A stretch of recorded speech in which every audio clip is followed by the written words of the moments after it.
Assalamualaikum warahmatullahi wabarakatuh. Perkenalkan, saya Mila dengan stambuk 202461018. Di sini saya akan menjelaskan materi dari kelompok 2, yaitu strategi dan perencanaan pembelajaran karakteristik peserta didik. Untuk memenuhi nilai ulangan tengah semester dari Bapak dosen Muhammad Asharif Sulaiman SPD MPD selaku dosen pengampu pada mata kuliah ini. Di sini saya akan menjelaskan tentang pentingnya memahami ragam karakteristik peserta didik dalam proses pembelajaran. Peserta didik adalah individu yang memiliki keunikan masing-masing dalam proses pembelajaran.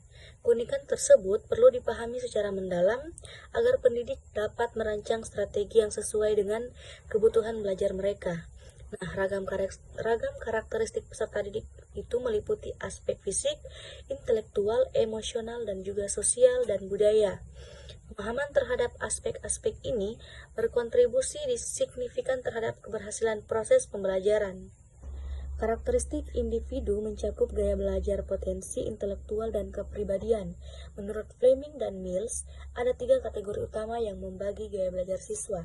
Yang pertama ada kinestetik, yang kedua ada auditori, dan yang ketiga ada visual.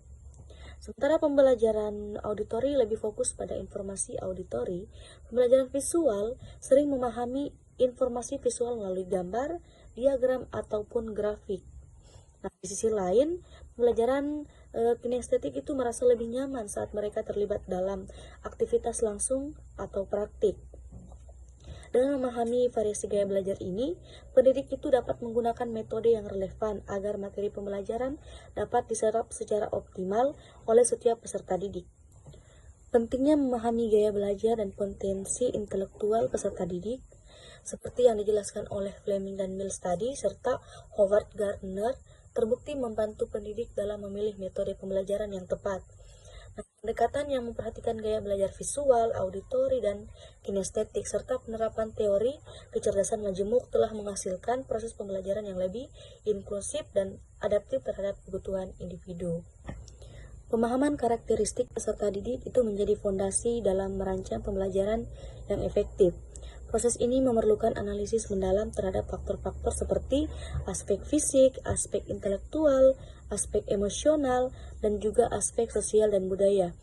Pada aspek fisik, kesehatan, stamina, dan kemampuan sensorik berpengaruh pada tingkat keterlibatan peserta didik dalam kegiatan belajar. Misalnya, peserta didik dengan keterbatasan fisik atau sensorik memerlukan modifikasi lingkungan belajar agar tetap nyaman dan produktif. Nah, di bagian aspek intelektual, kemampuan kognitif yang bervariasi seperti kemampuan berpikir kritis dan kreativitas menuntut pendidik untuk menyediakan aktivitas yang menantang, namun dapat dicapai oleh peserta didik.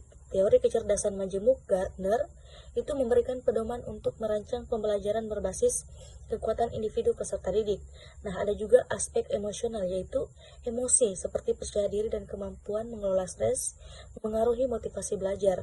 Lingkungan yang mendukung dapat membantu peserta didik merasa lebih percaya diri untuk menghadapi tantangan akademik. Nah, yang terakhir itu ada aspek sosial dan budaya.